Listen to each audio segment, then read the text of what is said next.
Coucou tout le monde, j'espère que vous allez bien. Je suis trop contente de filmer comme d'habitude. Alors aujourd'hui je vais vous faire une vidéo où je vais me make-upper la face parce que j'ai un rencard avec mon père. on fait ce qu'on peut hein. Un peu le bordel derrière moi comme d'hab.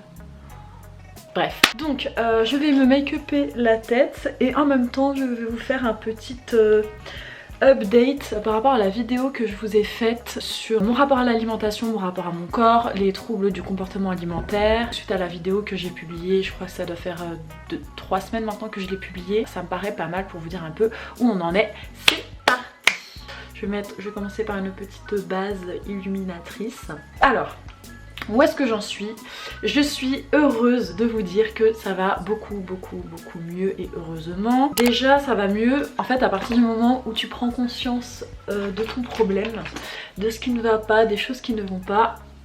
Forcément déjà je pense que t'as bien commencé le boulot, le travail. Comme je vous l'avais dit dans la vidéo, j'ai entamé un travail avec une professionnelle, à savoir une psychologue, qui m'a donc déjà aidé à mettre des mots sur ce qui n'allait pas, sur le comportement que je pouvais avoir par rapport à l'alimentation, et qui m'a ouvert les yeux sur le fait que c'était des TCA quoi, chose que j'avais pas du tout réalisée. Recommencer à manger normalement.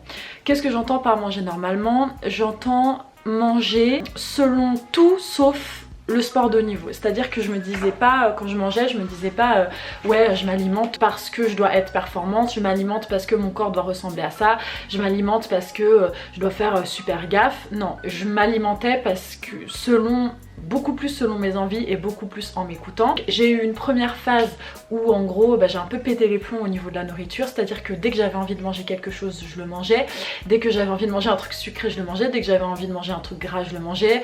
Je me suis remise à boire un petit peu de vin, avec modération bien évidemment, mais quand j'avais envie de boire un petit verre de vin de temps en temps je le faisais, et c'était des choses que je m'étais totalement interdites. Et donc voilà, j'ai recommencé à manger de manière à me faire plaisir avant tout. Mon objectif ça a été de me refaire plaisir. Forcément quand tu manges en voulant te faire plaisir, donc moi me faire plaisir à l'époque ça voulait dire manger gras et manger sucré, manger des aliments que je considérais comme interdits, forcément tu vas avoir tendance à prendre du poids. C'est ce qui s'est passé pour moi, j'ai dû prendre 3-4 kilos, et en plus de ça à l'époque donc je ne m'entraînais plus parce que j'ai arrêté de m'entraîner pendant je dirais un mois, ouais un mois, 5 semaines exactement, j'ai arrêté de m'entraîner. Étant donné que j'avais été en mode super restrictif pendant des mois voire des années, quand tu te remets à avoir une alimentation normale, forcément quand tu as une alimentation qui change, qui est plus riche et qui n'est, je le répète, plus en rapport avec le sport de haut niveau, tu vas avoir tendance à prendre du poids, et c'est ce qui s'est passé pour moi. Je vais passer à une autre étape parce que sinon on va pas s'en sortir. Ça s'appelle c'est une CC crème, c'est pour se teinter la face. Ça n'a pas été évident de prendre du poids. Pourquoi? Parce que quand t'es habitué à avoir un certain corps, et surtout quand t'es dans un... Je suis mignonne avec mes... quand t'es dans un domaine dans lequel, donc à savoir le sport de haut niveau et surtout le demi-fond, dans lequel le poids et ton rapport à ton corps vont être omniprésents, le fait de voir ton corps évoluer et de voir que ton corps grossit, c'est pas super facile. Pas totalement convaincue de mon truc, j'en ai mis un peu beaucoup, non? J'ai pris ce poids là, ça n'a pas été super évident, mais ce qui est très bien, c'est que ça m'a permis de travailler mon rapport à mon corps. Par rapport, oh là, le haut blanc tout neuf, bref. Ça m'a permis en fait de me rendre compte que j'avais un rapport à mon corps qui, au-delà du fait de vouloir avoir un certain corps pour atteindre une certaine performance, un certain niveau, j'avais un rapport qui était forcément également esthétique, et je voulais pas que mon corps prenne de la cellulite, je ne voulais pas que mon corps grossisse parce que je trouvais ça moche, et je sais pertinemment que je trouvais ça moche parce que c'est notre société qui nous impose de trouver ces trucs là moches. C'est pas naturellement moche que d'avoir de la cellulite. Quand on voyait les peintures des siècles d'avant là, la mode c'était d'avoir des corps assez corpulents qui témoigner d'un certain niveau de vie et du fait qu'on était capable voilà, de se nourrir normalement, de se nourrir de manière riche, etc. etc. Bref, ensuite ce qui s'est passé au fur et à mesure, c'est que, et ce qui est super intéressant, c'est que j'ai commencé à me rendre compte que j'avais une alimentation qui s'équilibrait toute seule. Donc j'ai eu cette période là, je dirais que ça a duré 3 semaines où en gros je mangeais et je mangeais ce qui me faisait envie, ce qui me faisait plaisir. Et il y a eu un moment où en fait j'en ai eu marre et où je me suis habituée à ces aliments là, et des aliments que je considérais comme étant interdits, donc qui m'attiraient fortement, et bah ce sont devenus des aliments qui étaient complètement banals. Et par exemple après quand j'allais faire les courses, je me rappelle avant quand j'allais faire les courses, je passais dans le rayon chips et dans le rayon gâteaux, genre j'étais comme ça, j'étais sous tension et tout, je me disais oh là là, il faut absolument que j'achète, il faut absolument que je consomme ça. Et il s'est avéré que bah, j'allais faire mes courses et en fait ce qui me faisait envie pour le petit déj c'était du son d'avoine, c'était des trucs sains. Ce que j'avais envie de manger c'était des fruits et des légumes, mais genre envie de manger quoi, c'était mon envie quoi. Oui je pouvais avoir envie d'un biscuit, oui je pouvais avoir envie de frites, mais ça a été de manière très très raisonnable et très beaucoup plus espacée. Ça a été super intéressant pour moi de me rendre compte que il y a tout ce mythe autour de la bouffe en se disant mais purée mais si tu t'autorises tel truc ou tel truc, si tu ne te mets pas de barrière, si tu ne te mets pas de limites, tu vas forcément avoir envie de manger McDo tous les jours, d'avoir envie de manger des kebabs tous les jours, d'avoir envie de manger du sucre tous les jours, tout le temps. Et en fait tu te rends compte que non, tu te rends compte que le corps il est bien foutu et tu te rends compte qu'il faut, je pense, beaucoup plus se faire confiance que ce qu'on pense. Et ça m'a fait du bien en fait de me reconnecter à moi et de me reconnecter à ce que j'avais envie et de me refaire confiance, parce que la confiance que je pouvais avoir en ma nourriture, en mon alimentation et en ma manière de manger, ça reflétait une confiance que je pouvais réobtenir de manière générale en moi. Maintenant on va mettre un peu de poudre sur la face. Il va pas falloir que je traîne trop parce que mon papa il va m'attendre, Michette.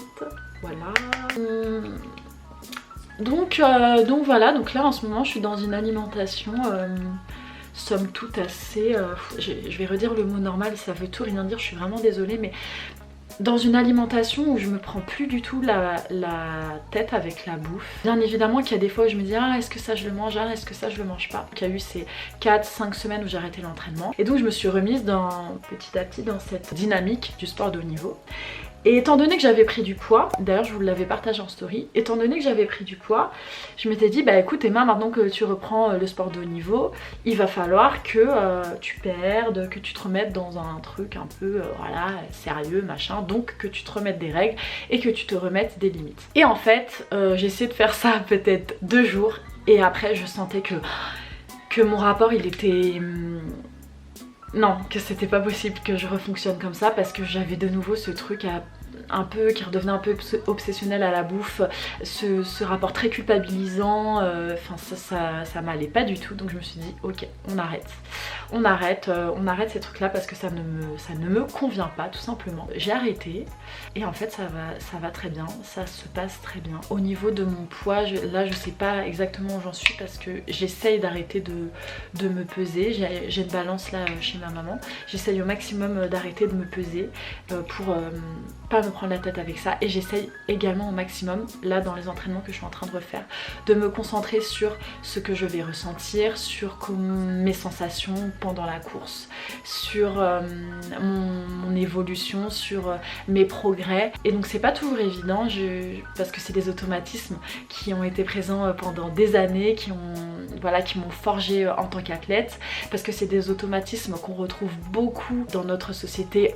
en dehors du sport de haut niveau, et donc forcément c'est difficile de se détacher complètement de ça. Mais déjà le fait d'avoir conscience de ces automatismes là, rien que le fait de me dire ah ok là Emma t'es en train de focaliser sur ton poids et là t'es en train de croire que c'est en te focalisant là-dessus que tu vas pouvoir avoir un contrôle là-dessus et donc que tu vas pouvoir avoir un contrôle sur tes futures performances, le fait d'avoir conscience de ça, ça permet de prendre du recul et de se dire ok ça reste que des pensées et ça permet de remettre les choses à leur place.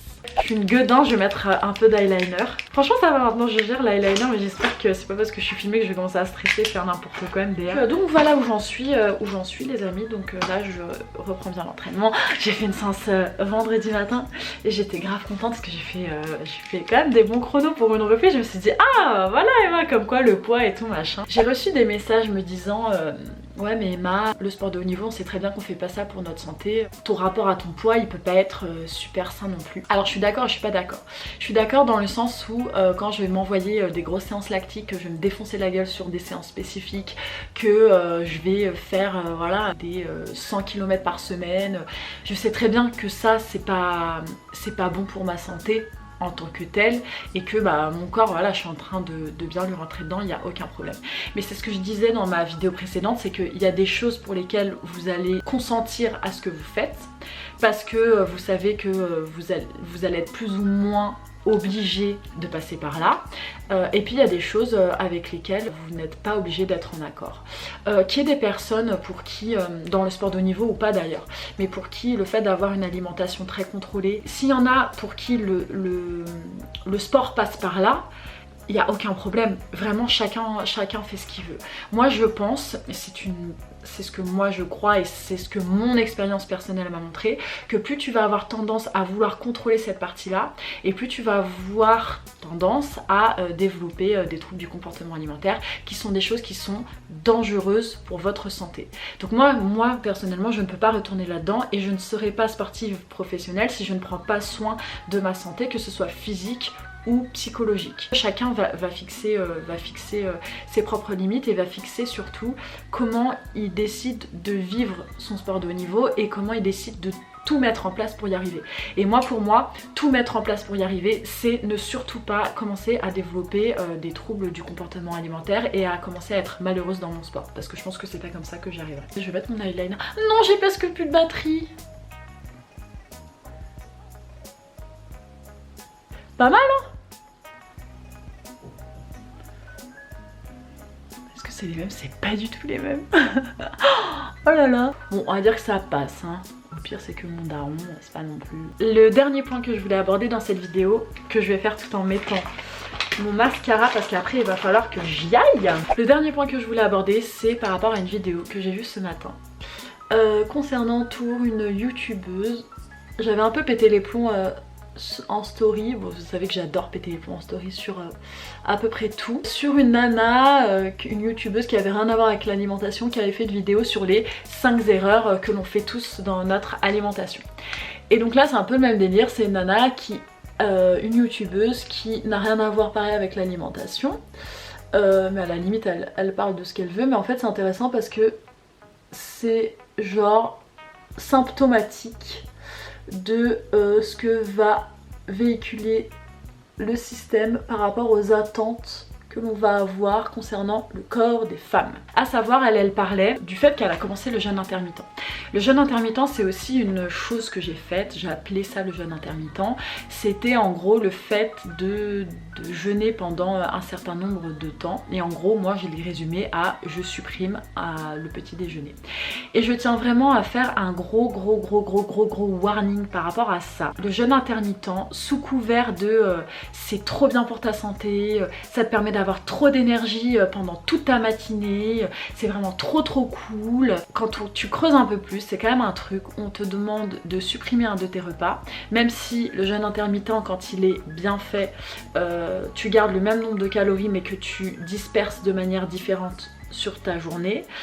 Ça reste quand même, je pense, dans la pratique quelque chose où tu vas avoir tendance donc à supprimer ton petit déjeuner, à ne manger que le midi et que le soir, et donc à faire en sorte de diminuer drastiquement le nombre de calories que tu vas pouvoir ingérer dans une journée. Et en fait ça me saoule qu'on soit toujours dans ce truc de, encore une fois, sous couvert de c'est trop bien pour ta santé, en fait on t'inflige une manière de t'alimenter qui ne te correspond pas forcément. Pour les personnes qui n'ont pas faim le matin de manière plutôt naturelle, oh non j'ai presque plus de batterie, il faut encore que je me dépêche. Pour les personnes qui n'ont pas faim le matin, qui n'ont pas faim le matin, elle va pas se dépêcher, elle aurait dit n'importe quoi, je suis morte. Pour les personnes qui n'ont pas faim le matin, qui ne désirent pas manger le matin parce qu'elles n'en ressentent pas l'envie, il n'y a aucun souci. Mais par contre, dans cette fameuse vidéo, on voit bien que la nana elle adore prendre le petit déjeuner et que pour maigrir, elle est prête à se dire non surtout je ne mange pas le matin. Et là où j'attire l'attention, c'est de s'interroger pourquoi on en vient à des choses comme ça où on supprime le petit déjeuner, pourquoi on en vient à des choses comme ça où qui sont quand même dures quoi. Enfin jeûner c'est quand même pas simple. Alors il y en a qui vont dire ouais mais t'inquiète tu t'habitues et tout machin. Oui on s'habitue toujours à tout, vous inquiétez pas. Et en fait ce que j'interroge c'est le fait voilà d'avoir des personnes qui vont toujours chercher des moyens d'être plus mince, de maigrir, de rentrer dans les standards, de machin. Moi le jeûne intermittent encore une fois c'est quelque chose que j'ai essayé de mettre en place et ça a été une catastrophe. Ça a participé à développer les troubles du comportement alimentaire que j'ai pu avoir. Et donc voilà, donc vraiment faites vraiment attention à vous. Posez-vous les bonnes questions sur pourquoi vous voulez mettre certaines pratiques en place ou non, pourquoi vous voulez faire ça ou non. Faites bien attention à vous et interrogez toujours ça sous le prisme de ce culte de la minceur, de ce culte de on croit que les personnes minces elles sont en super santé, qu'elles vont être plus heureuses, etc. etc. Faites bien attention à vous. Donc voilà, c'était mon petit update par rapport à tout ça. J'espère que ça vous aura plu, que ça vous aura aiguillé, que ça vous aura informé, que ça vous aura diverti. On se dit à très bientôt pour une nouvelle vidéo et je vous embrasse très fort avec mon mascara plein les doigts. Gros bisous. Moi je vais aller manger avec mon papa. Bisous.